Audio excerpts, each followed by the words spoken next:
Hello and welcome to CVR News Network, and you're watching CVR English, and this is the prime time, and I'm Sandeep. The 2024 Nobel Prize for Physiology or Medicine has been awarded to Victor Ambros and Gary Ruvkun for their groundbreaking discovery of microRNA and its crucial role in post-transcriptional gene regulation. This year's award recognizes their work in uncovering a fundamental principle governing gene activity regulation. Ambrose and Ruvkun focused on how different cell types to develop, leading to identification of microRNA, a new class of tiny RNA molecules vital for the gene regulation. Their findings introduced a novel principle of gene regulation essential for multicellular organisms including humans, and it is now established that human genome codes for over 1,000 microRNAs.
Telangana Deputy Chief Minister Mallu Bhatti Vikramarka emphasized their commitment to safeguarding Hyderabad and urged the public to avoid false campaigns against the city.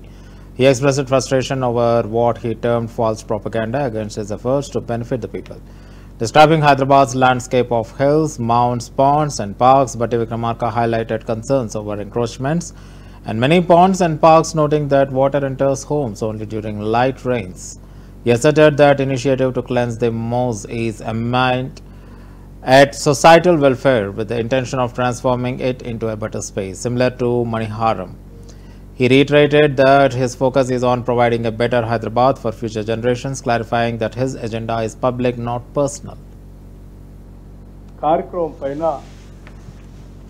కొన్ని అపోహలు సృష్టించి తద్వారా రాష్ట్ర ప్రభుత్వం పైన పాలన పైన ఒక రకమైనటువంటి తప్పుడు ఆరోపణలతో ప్రజలను తప్పుదోవ పట్టించే కార్యక్రమాన్ని కొద్దిమంది ప్రయత్నం చేస్తూ ఉన్నారు.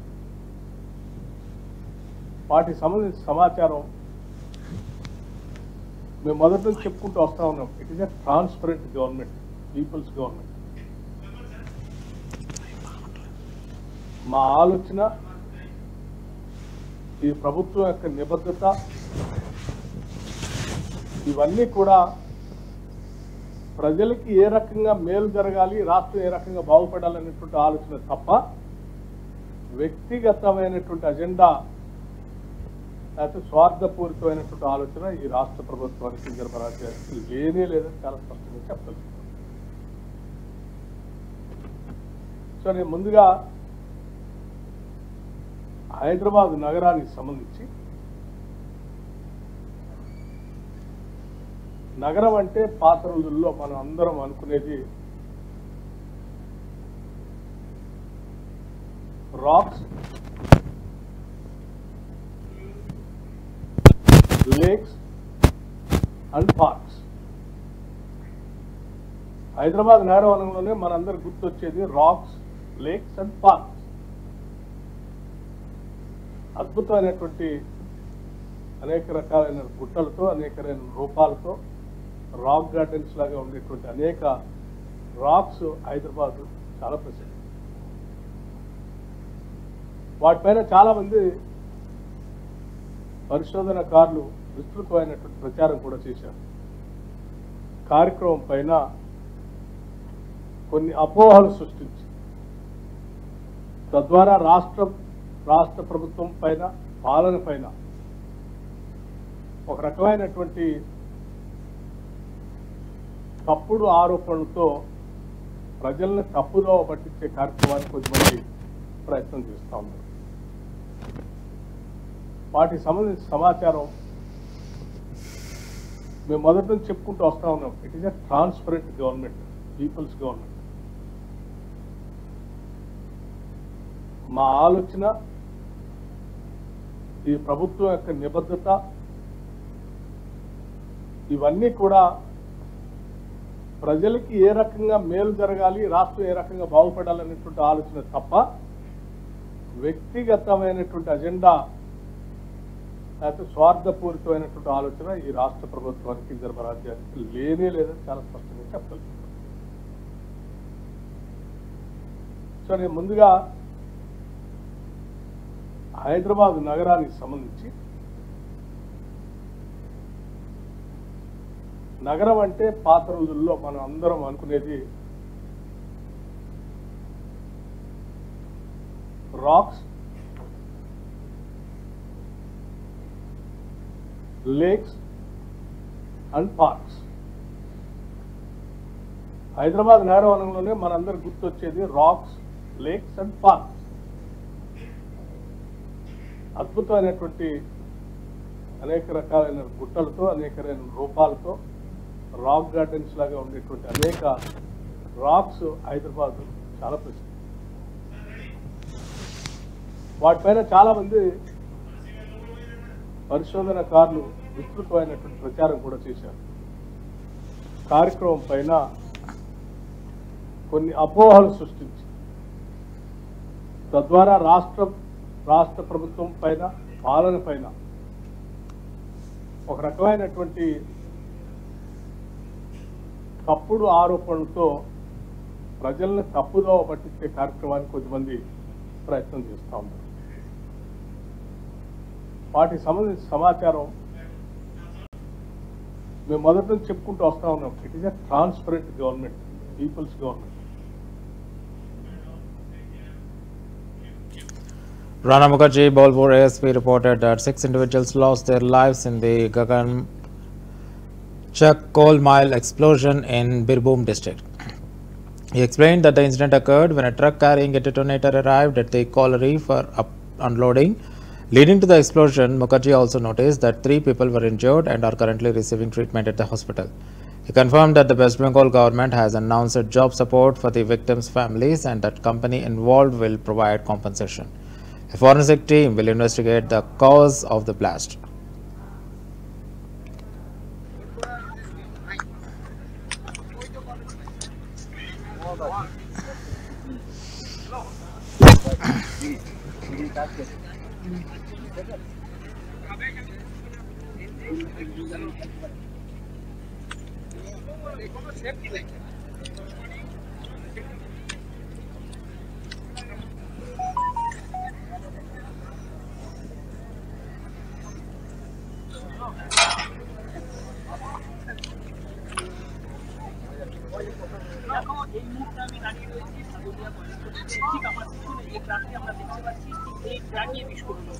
এবং যেটা জানা যাচ্ছে যে এখানে বিস্ফোরক নামানোর কাজ চলছিল এবং যারা এখানে কর্মী অর্থাৎ যারা এখানে তারা বিস্ফোরক নামাচ্ছিলেন তারা এখানে দাঁড়িয়েছিলেন, বিস্ফোরক নামানোর কাজ চলছিল, ঠিক সেই সময় বিস্ফোরণ ঘটে এবং এখানে এটা জানা হচ্ছিল আমরা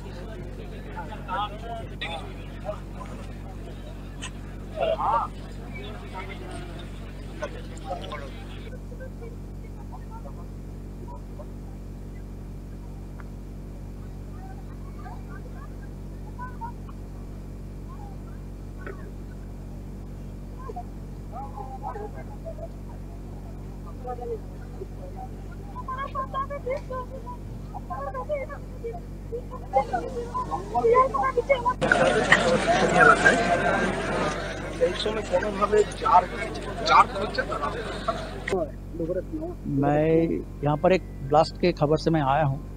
ये GNPL का एक माइनिंग साइट है। तो अभी तक यहाँ पर जितना आदमी यहाँ पर जड़ा एक्चुअली हुआ है, यहाँ पर हम लोग ठीक से देख भी नहीं पाया कितना ब्लास्ट कितना आदमी का नुकसान हुआ है। तो गाड़ी दिखाई दे रहा है आपको हमको कि कुछ ब्लास्टिंग पॉइंट में था वो। तो अभी जांच पड़ताल चल रहा है यहाँ पर कैसे कैसे कौन सा मिलने वाला है। फिर बात भी चल रहा है यहाँ का जो माइनर्स है उसके साथ। उसके बाद ही हम इसको पूरा बोल पाएंगे कि एक्चुअल घटना क्या घटी है और कितना आदमी इंजर्ड हुआ है, बोल पाएंगे। कितना आदमी की डेथ की अभी तक मेरे पास तो इतना फिक्स खबर कुछ नहीं है, मैं बोल नहीं पाऊंगा।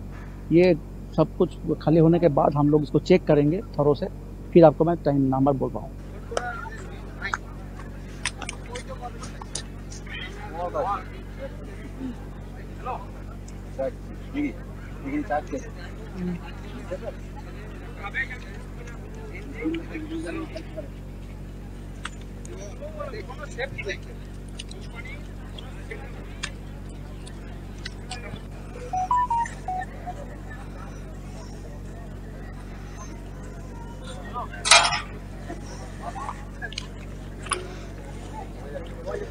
দেখো এই মুহূর্তে আমি দাঁড়িয়ে রয়েছি দুনিয়া পরিস্থিতি ঠিক আমার পিছনে এই ট্রাকে আমরা দেখতে পাচ্ছি এই ট্রাকে বিস্ফোরণ হচ্ছে এবং যেটা জানা যাচ্ছে যে এখানে বিস্ফোরক নামানোর কাজ চলছিল এবং যারা এখানে কর্মী অর্থাৎ যারা এখানে তারা বিস্ফোরণ নামাচ্ছিলেন তারা এখানে দাঁড়িয়েছিলেন বিস্ফোরণ নামানোর কাজ ঠিক সেই সময় বিস্ফোরণ ঘটে এবং এখানে যেটা জানা হচ্ছিল আমরা দেখতে পাচ্ছি যে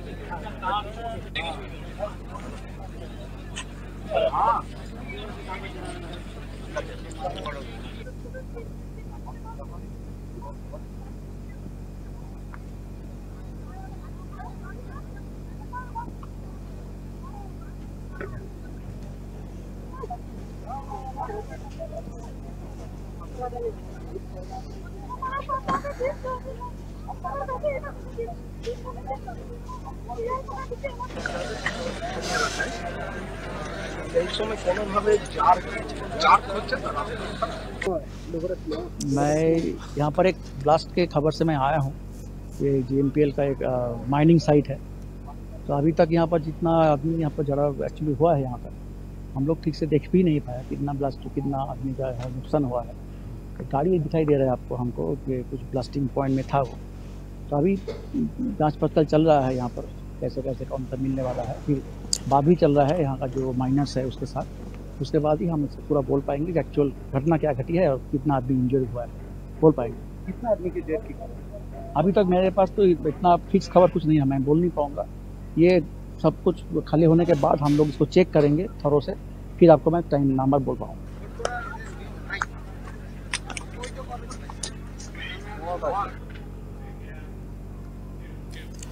Aditya Thackeray, leader of Shiv Sena UPT, questioned the credibility of the recent exit polls, stating that the current atmosphere in the country is unfavorable towards the BJP, which he accused of using agencies like ED, IT, CBI against the political opponents. He noted reports suggesting that little progress has been made under the Make in India campaign and highlighted the declining value of rupee. Thackeray emphasized that people are beginning to believe the promise of Achhe Din was a deception and asserted that those who misled the public should not hold a place in governance.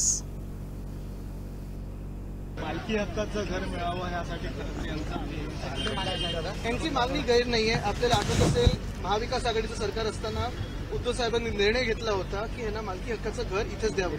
खरं पाहायला गेलं तर वर्षानुवर्ष जे सेवेत आहेत, सरकारच्या सेवेत आहेत, कार्यरत आहेत, लोकांच्या सेवेत आहेत, त्यांना स्वतःचं घर मुंबईत मिळणं हे गरजेचं आहेच। आज आपण बघतो की मुंबई ही अदानीच्या घशात घातली जाते, कुठे मडमध्ये एक जागा दिली जाते तर कुठे अजून 20 प्लॉट दिले जातात। हे सगळं होत असताना मग इकडे जे आमच्या सरकारी सेवेत कार्यरत आहेत किंवा लोकांच्या सेवेत आहेत, मराठी माणसं आहेत, त्यांना घरं का नाही मिळावी हा एक प्रश्न उपस्थित होतो। तसं पाहायला गेलं तर हा निर्णय आम्ही घेतलाच होता आणि शेवटच्या कॅबिनेटने निर्णय घेतल्यानंतर सरकार पडलं। पण पुढचं जे सरकार आलं, जे सगळ्यांना सांगत असतं की आम्ही तुमचं सरकार आहोत, तुमचं सरकार आहोत, त्यांनी काही केलं नाही आणि आता आपण बघतो ही जागा कोणाला देणार हे आता सुरू झालेलं। आणि म्हणून इथे जे इकडचे आमचे सगळे शेजारी बसलेले आंदोलनात त्यांना एवढंच सांगायला आलोय की आमचं सरकार येत आहे। महाविकास आघाडीचं सरकार आल्यानंतर जो आम्ही निर्णय घेतला होता तो लागू। मी त्यांना सांगितलेलं आहे की स्वतःच्या तब्येतीची काळजी घ्या। उपोषणं अनेक आपण महाराष्ट्रात पाहिलेली आहेत पण कुठेही न्याय मिळालेला नाही। हे सरकार निर्दयी आहे, बिनकामाचे मुख्यमंत्री आहे, यांना स्वतःची पडली आहे, पण महाराष्ट्राची बिलकुल पडली नाही.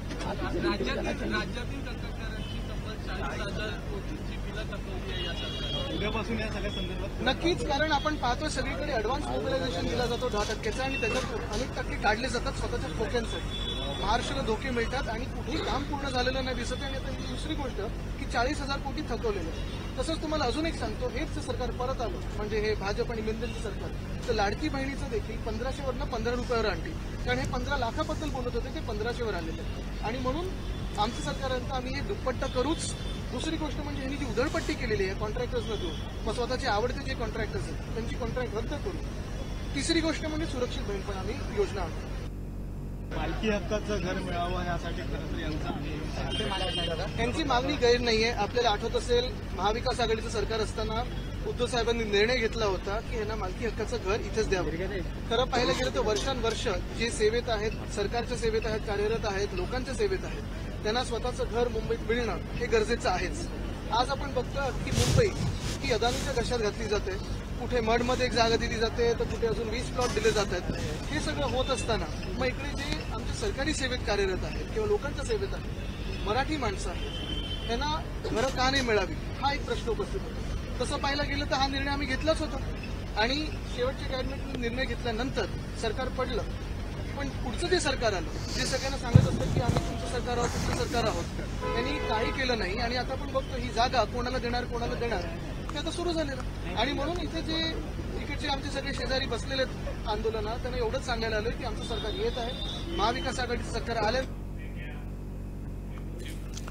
Sukhwinder Singh Sukhu emphasized that the funding for the medical college comes from the state resources, not the central government, and asserted that his administration is providing staff to IGMC and Tanda Medical College.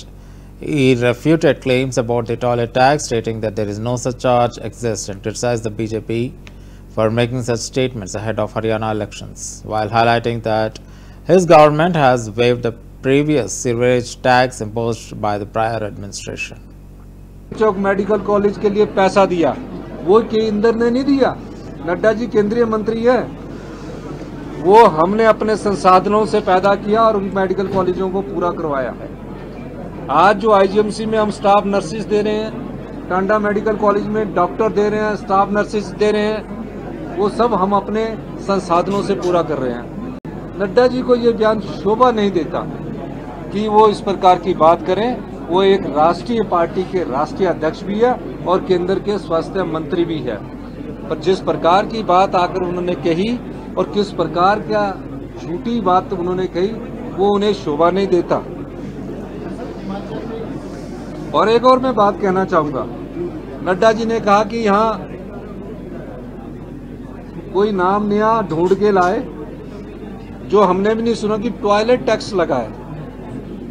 75 lakh की जनता है, सबके पास घरों में toilet sheets है.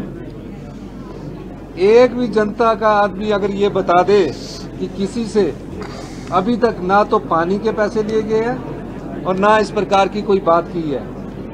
ये हरियाणा चुनावों को देखकर इस प्रकार की बात कर रहे हैं. और पत्रकार बंधुओं को भी ये याद रखना चाहिए कि 2018 में जयराम ठाकुर जी की सरकार थी, उस समय उन्होंने होटलों पर एडिशनल शीट जो लगनी थी उसके लिए सीवरेज का लगाया था, हमने उसको भी माफ किया है. तो इस प्रकार की बात करके पूरे नेशनल चैनल में वो चल रहा है. जो चीज गलत है वो गलत है. किसी प्रकार का ना तो कोई टैक्स हिमाचल की जनता पर लगाया है, किसी प्रकार की बिजली की सब्सिडी अभी तक हमने कहीं बंद की है. चौक मेडिकल कॉलेज के लिए पैसा दिया, वो केंद्र ने नहीं दिया. नड्डा जी केंद्रीय मंत्री है, वो हमने अपने संसाधनों से पैदा किया और उन मेडिकल कॉलेजों को पूरा करवाया है. आज जो आईजीएमसी में हम स्टाफ नर्सिस दे रहे हैं, टांडा मेडिकल कॉलेज में डॉक्टर दे रहे हैं, स्टाफ नर्सिस दे रहे हैं, वो सब हम अपने संसाधनों से पूरा कर रहे हैं. नड्डा जी को ये बयान शोभा नहीं देता कि वो इस प्रकार की बात करें. वो एक राष्ट्रीय पार्टी के राष्ट्रीय अध्यक्ष भी है और केंद्र के स्वास्थ्य मंत्री भी है. पर जिस प्रकार की बात आकर उन्होंने कही और किस प्रकार का झूठी बात उन्होंने कही, वो उन्हें शोभा नहीं देता. और एक और मैं बात कहना चाहूंगा, नड्डा जी ने कहा कि यहाँ कोई नाम नया ढूंढ के लाए जो हमने भी नहीं सुना कि टॉयलेट टैक्स लगा है। 75 लाख की जनता है, सबके पास घरों में टॉयलेट शीट्स है। Gopal Rai recently announced that he carried out a surprise inspection at various construction sites as a part of ongoing anti-dust campaign. This initiative aims to address environmental concerns related to dust pollution generated by construction activities. During the inspections, Rai emphasized the importance of adhering to dust control measures to ensure the health and safety of the community. His efforts reflect a commitment to promoting sustainable practices in urban development and reducing air pollution in the area.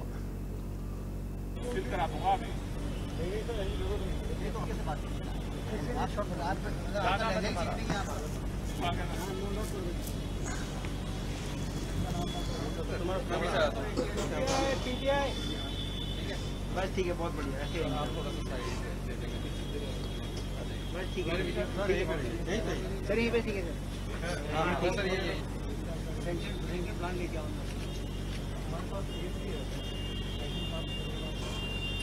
ये दिखाओ मुझे, मैं तो देख लूँगा।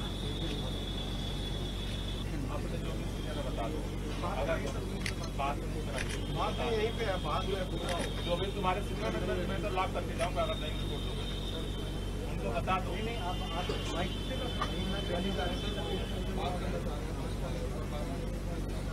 ये बताइए, बेटा मीडिया आपका 1 लाख 42,000 है, कितना है? मैम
नहीं देखा गया है, ना तो मास्क मजदूरों को दिया गया है।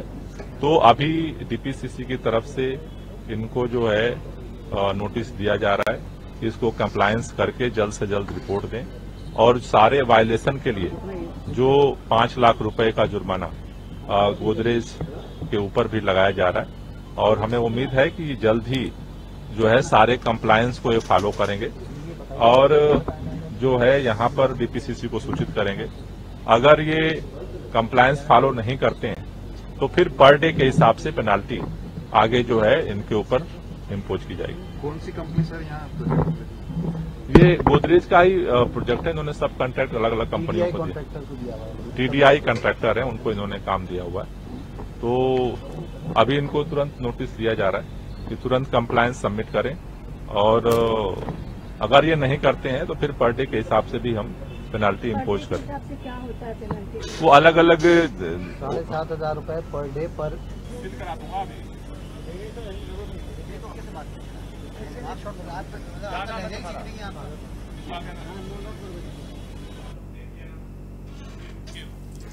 Union Minister Hardeep Singh Puri stated that energy consumption is steadily increasing and emphasized that currently there is more oil available globally than what it is being consumed. He noted that even if some parties restrict availability, new suppliers are entering the market. Puri expressed confidence that in the short to medium term, there will be no oil shortages, asserting that there is sufficient oil supply and a variety of choices to consider.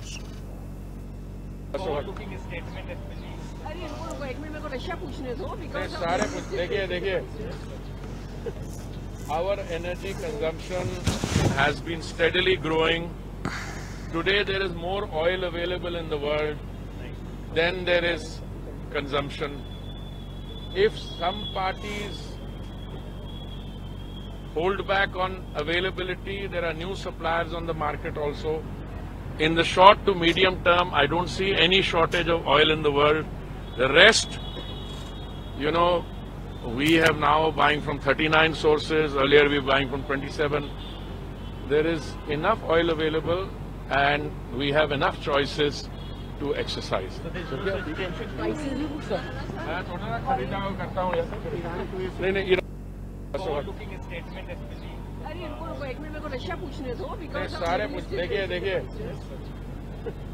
our energy consumption has been steadily growing.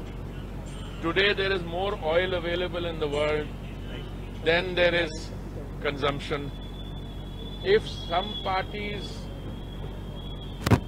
hold back on availability, there are new suppliers in the market also. In the short to medium term, I don't see any shortage of oil in the world. The rest, you know, we have now buying from 39 sources. Earlier we were buying from 27. There is enough oil available and we have enough choices to exercise.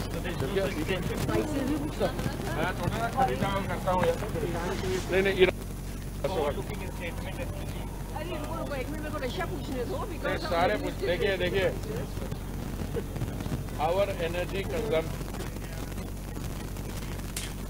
Congress leader Supriya Srinath expressed strong assurance that party will form a majority government in Haryana and Jammu and Kashmir. She highlighted the key issues such as unemployment and decade of the jungle Raj and the lack of attention to the youth and women.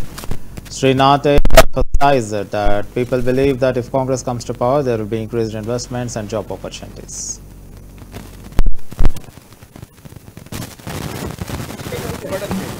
मैं पूरी तरह से आश्वस्त हूं कि हम प्रचंड बहुमत की सरकार हरियाणा में भी बनाएंगे और हम बहुमत की सरकार जम्मू कश्मीर में भी बनाएंगे। हरियाणा, जम्मू कश्मीर, अब आने वाला महाराष्ट्र और झारखंड के मुद्दे कोई देश से अलग नहीं है। मुद्दे बेरोजगारी हैं, मुद्दे 10 साल का जो जंगल राज भाजपा ने चलाया हरियाणा में वो है, किसान की, पहलवान की, जवान की, युवा की जो अवहेलना की गई वो है। लोग त्रस्त हो चुके थे और लोगों को एक आशा, एक विश्वास है कि कांग्रेस की सरकार आएगी तो निवेश भी आएगा और नौकरी भी आएगी, और एग्जिट पोल आपको वही दिखा रहा है। मैं पूरी तरह से आशान्वित हूं कि हमारे नंबर अंततोगत्वा एग्जिट पोल से भी कहीं ज्यादा आएंगे। जब बीजेपी हारती है तो वो इस तरह के हथकंडे अपनाती है। बीजेपी ये चुनाव हारने वाली है जम्मू कश्मीर में, इसलिए बैकडोर एंट्री के थ्रू 5 मेंबर नॉमिनेट करने की बात की जा रही है। ऐसा कभी नहीं हुआ है। ये आजाद हिंदुस्तान में आप एक आर्मी मेजर को एसएसपी बना रहे हैं, इस तरह से 5 लोगों को नॉमिनेट करा रहे हैं, ये आपका डर दिखाता है। लेकिन ये डर अच्छा है क्योंकि लोकतंत्र में ये डर जनता का बना रहना चाहिए और बीजेपी को जनता हर बार सबक सिखा रही है। अभी हरियाणा और जम्मू कश्मीर में सिखाएगी, आगे महाराष्ट्र और झारखंड में भी सिखाएगी। क्या उनकी गिनती 6 से शुरू भी हो जाएगी सर? आपकी जो सरकार बनाने की बात है वहाँ पर जम्मू कश्मीर में हमारे नंबर उनसे कहीं ज्यादा आ रहे हैं तो उससे कोई फर्क नहीं पड़ता कि वो क्या करते हैं। लेकिन हाँ, ये देश देख रहा है कि लोकतंत्र की अवमानना करने के लिए नरेंद्र मोदी किन किन पैतरों का सहारा लेने के लिए भी तैयार हैं। जो बैकडोर एंट्री 5 एमएलएस की कराई जा रही है नॉमिनेशन के थ्रू, वो किसी भी लोकतंत्र में सर्वथा गलत है, उसकी मैं निंदा करती हूँ। That's the end was the CVR News Network Primetime Edition. Keep watching CVR News English.